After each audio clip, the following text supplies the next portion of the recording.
Hi folks, you're with Tacitus today, your pushback channel, and thank you for joining this audio live stream. Please listen to this presentation as you would a radio broadcast. In this essay, I'd like to talk about a woman I met in a group sort of setting, and was introduced to her, and she and some of the other women too, but her in particular, was talking about how oppressed she is and the patriarchy and widespread misogyny and so on.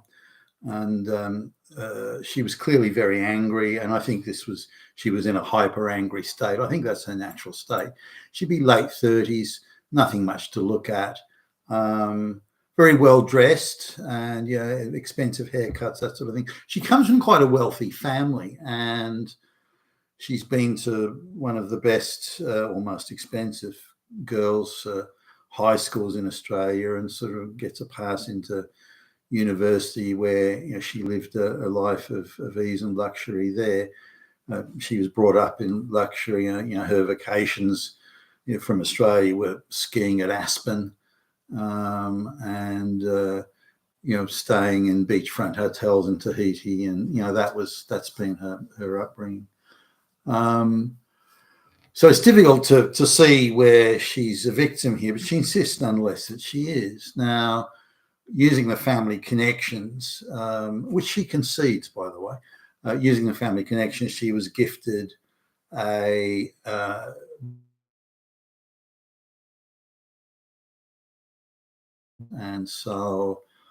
she's been given prestigious sounding jobs, and now she concedes, I only got the job because of the family connections. Daddy made phone calls and made it happen for me.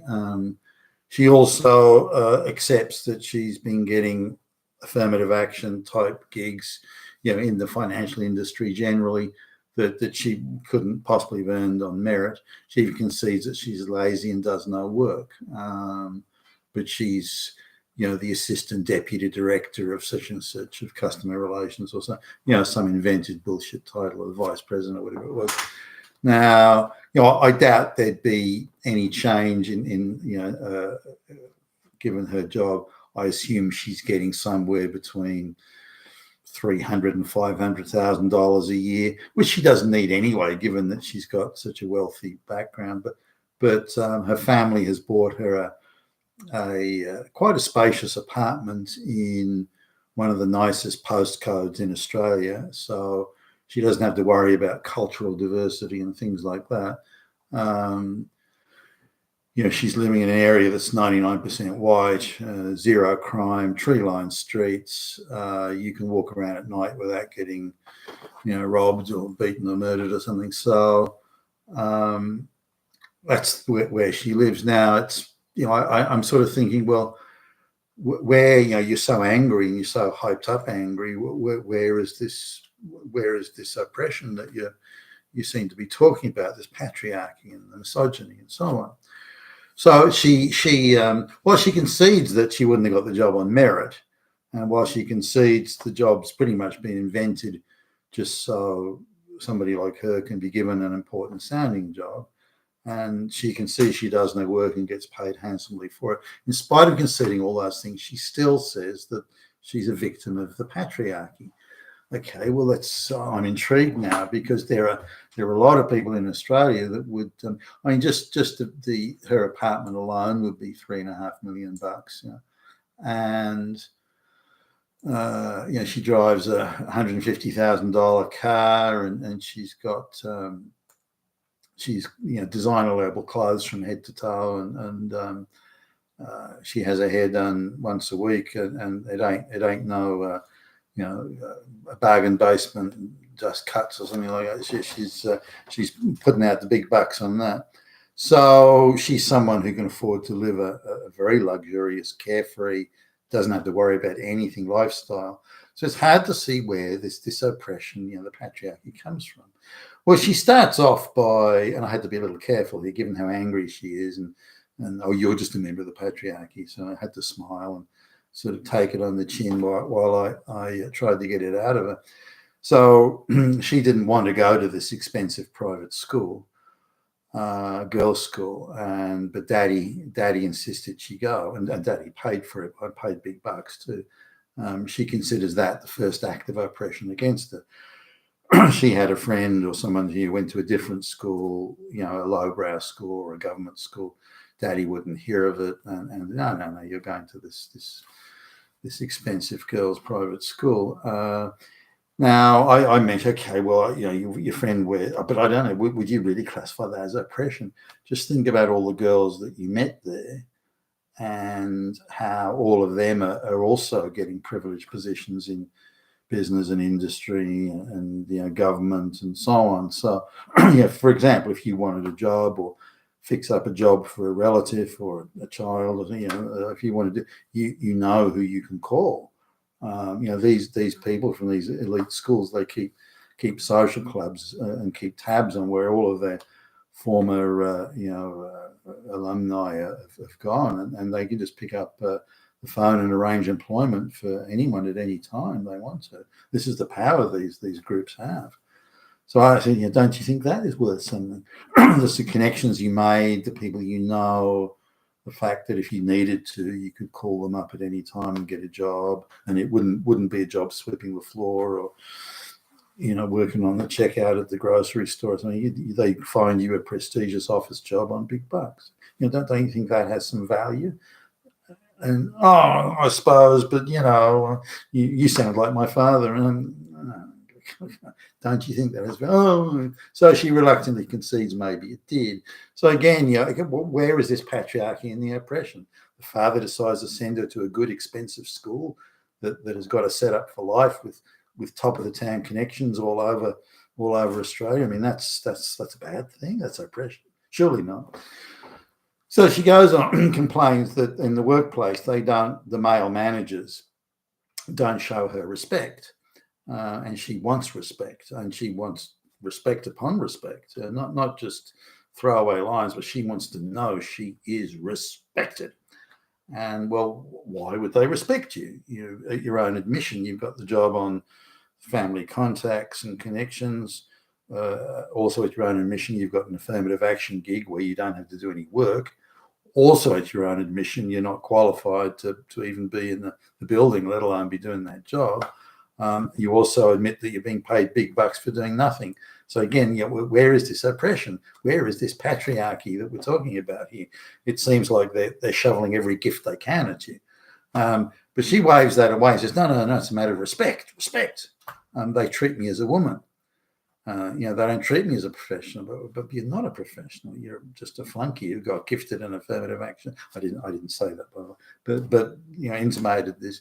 She doesn't see it that way. She says, you know what they, I have to go into meetings and I know that they only want me there because they want to look at my legs.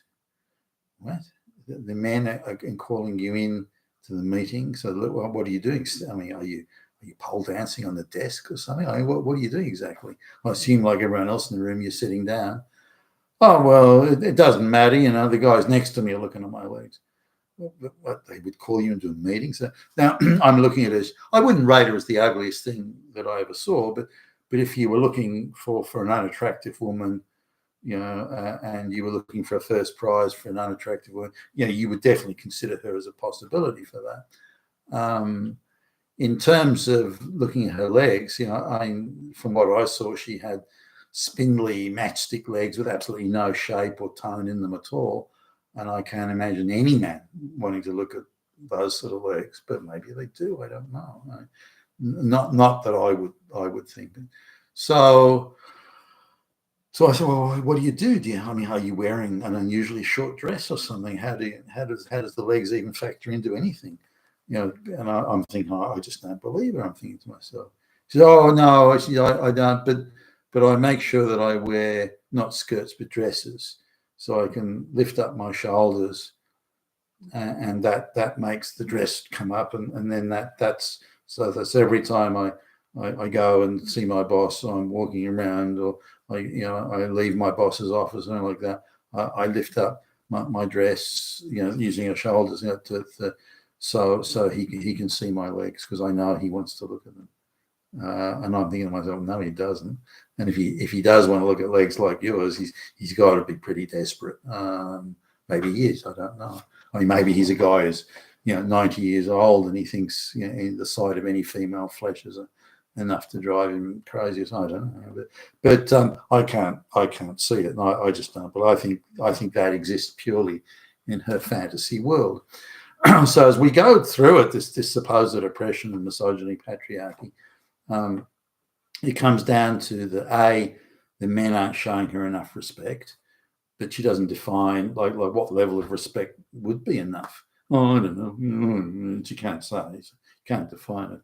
And she claims, and this is a serious bit of fantasy here, she claims that all the guys, all the men are lusting after her.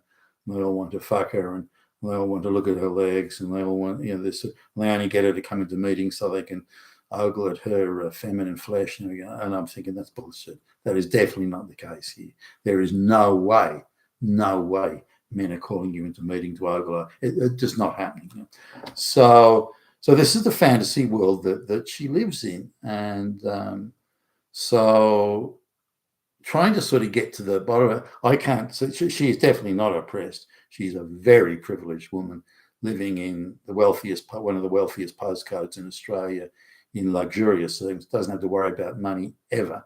Not only the income she gets from that bullshit job where, again, at her own admission, she does nothing, but she's got a well-to-do family that again bought that $3.5 million place for her in that nice area. So where is it now? She complains that the men, that she's late 30s and has no man in her life. I'm pretty sure she's not a lesbian, but what I can't imagine a man wanting her. That anger and that bitterness and that insisting that she's surrounded by misogynist patriarchy, oppressor men who are all trying to fuck her, saying, that's just pure fantasy. She's just, I don't know, is she on some sort of medication? Is she? I got the impression she was on medication, just the way she, that there was just something just too sort of jumpy about her that suggested medication. But she hasn't got a man. Wants a man, but all the men she meets, so she claims, too weak, or they're trying to exploit her for their own sexual perversions. I mean, looking at her, I cannot imagine any man considering her in the same light as sexual perversion or sexuality or sexual gratification or anything like that. Maybe they do. I can't imagine it. But hey, that's just me. So she hasn't got. She's just someone who insists that she's got this oppression thing, a patriarchy. She couldn't point out any patriarchy or active patriarchy, misogyny that I could really sort of go, oh yeah, well that's definitely misogyny. She hasn't been sort of denied a promotion or everyone else gets an executive parking spot, but not her. There's nothing I could get out of it that suggested she was being in any way, whether because a woman or whatever, being uniquely singled out. In fact, the reverse. She has every benefit that they can bestow on her, and yet still she likes to fantasize that she's a victim. Does she perceive she's a victim in male-female, social, like intimate relations? That's a possibility, and I think the fact that she can't have a regular, intimate partner, or even a steady relationship of some sort would suggest that some of her bitterness is being reformatted into it's the misogyny. That's why I'm a strong woman and men can't handle strong women. You're not a strong woman. You're a fucking lunatic, fantasy-ridden fucking bitch idiot. Don't give me this. So I think she's her own worst enemy in that respect. But how many women don't have or can't have or unable to have meaningful, heterosexual relationships, and that try to, through some sort of feminist osmosis, try and turn this into well, there you go. There's the proof. It's the patriarchy. It's misogyny. It's causing this, rather than looking at themselves. And I was thinking how a man would sort of look. if say a man that she liked, I don't know if she toned down her shrill aggravation stuff, but I can't imagine any man, unless he was decidedly unattractive or very much a senior, some old guy in his 70s or something.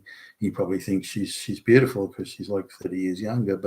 But other than that, so I couldn't get it out of her where this misogyny and patriarchy came from. I think it came from again, just her own insane fantasies and nothing more. But it goes to show that even the most privileged women, the richest, wealthiest, women who have everything laid on for them, they still can find that they're victims. You've been with Tacitus today, the Pushback channel, and thank you for listening.